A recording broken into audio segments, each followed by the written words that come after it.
प्रयत्नरत है कि अपने बैरकपुर के अंचल में शिक्षा के मापदंड को आगे बढ़ाया जाए।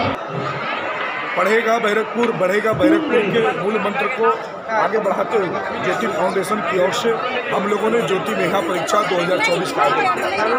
इसमें लगभग 4600 बच्चे और बच्चियों ने आवेदन किया और 3300 बच्चे और बच्चियां परीक्षा में भाग ले पाए, क्योंकि बहुत सारे बच्चे बच्चियां थे जो इस वर्ष ही माध्यमिक परीक्षा देने वाले हैं, वो लोग पार्टिसिपेट किए थे जिनको हम लोगों ने डिस्क्वालीफाइड किया। 3300 बच्चे बच्चियों में टॉप 100 ग्रुप ए के, टॉप 100 ग्रुप बी के लोगों को हम लोगों ने पुरस्कार के साथ स्कॉलरशिप दिया। 100 लोगों को हम लोगों ने ग्रुप ए वाले को 5000 करके स्कॉलरशिप दिया एवं ग्रुप बी के लोगों को पुरस्कार के साथ 3000 रुपये करके 100 लोगों को स्कॉलरशिप दिया।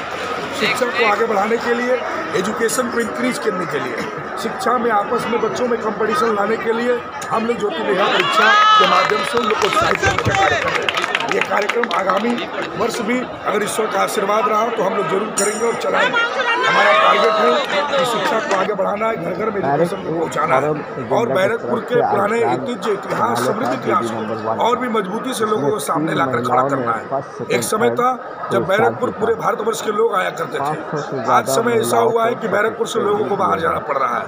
तो हम लोग ऐसी स्थिति को लाएंगे कि पुनः पूरे भारतवर्ष के लोगों के मन में ये विषय है कि बैरकपुर जाएंगे तो अच्छी शिक्षा पाएंगे, अच्छी नौकरी पाएंगे और वहाँ जीवन को शांति से जी पाएंगे।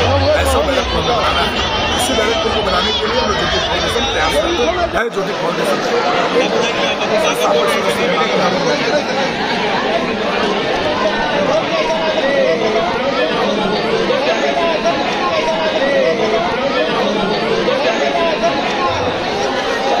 शिक्षा के माध्यम से हम समाज को मजबूती प्रदान कर सकते हैं, तो स्वास्थ्य के माध्यम से आप अपने जीवन को दीर्घायु कर सकते हैं। বলবো ফার্স্ট প্রাইজ পেয়ে আজ নাম্বার 1 হয়ে আমার খুব ভালো লাগে। অনেক ইচ্ছা ছিল যে আমি অ্যাকচুয়ালি জি বাংলায় যাই, তো ব্যারাকপুরে এসে আমার খুব ভালো লাগে যেহেতু আমি ফার্স্ট প্রাইজ পেয়েছি, ফার্স্ট হয়েছি, আমার খুব ভালো লাগছে। इसलिए स्वस्थ रहने के लिए स्वास्थ्य के दृष्टिकोण से, हेल्थ के दृष्टिकोण से हम लोग खेलकूद एवं अन्य कार्यक्रमों को आयोजित करें। Thank you.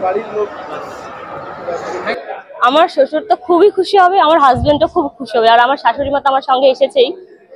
আপনার মানে হাজবেন্ড দেখে তো খুব, হ্যাঁ খুব খুশি হবে।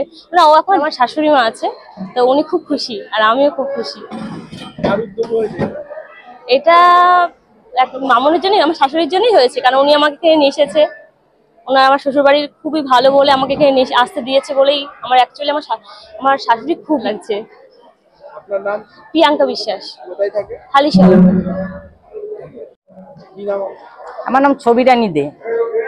আমি কাকিনাড়া রথতলা ঝিলমার থেকে এসেছি। হ্যাঁ, সেকেন্ড পজিশনে এসেছি। আমার খুব ভালো লাগছে। এখন অবধি বাড়ি জেনেছে কি আপনি? না, বাড়ি থেকে জানি না। বাড়িতে আমার ছেলে অসুস্থ, আমাকে সবাই আসতে না করেছিল, তারপরেও আমি এসেছি। ফিলিংটা কেমন? আমার খুব ভালো লাগছে, খুব আনন্দ লাগছে। এখনো বাড়িতে জানাইনি। আমার নাম রিঙ্কু দাস, আমি হালি শহর থেকে এসেছি। প্রিয়াঙ্কুদার জন্য আমি এখানে স্টেজটা পেলাম, এর জন্য অশেষ ধন্যবাদ। তাকে ছোট করব না ধন্যবাদ দিয়ে, সে আমার মাথার উপরেই রয়েছে। সব থেকে দুঃখের খবর যে এটা কষ্ট লাগলো যে আমার ছেলের জন্য আমার ফার্স্ট প্রাইজটা নিয়ে যাওয়া হলো না। আমার ছেলে হ্যান্ডিক্যাপ, তোর ইচ্ছা ছিল, ওর ইচ্ছার জন্যই আমি এখানে আসা।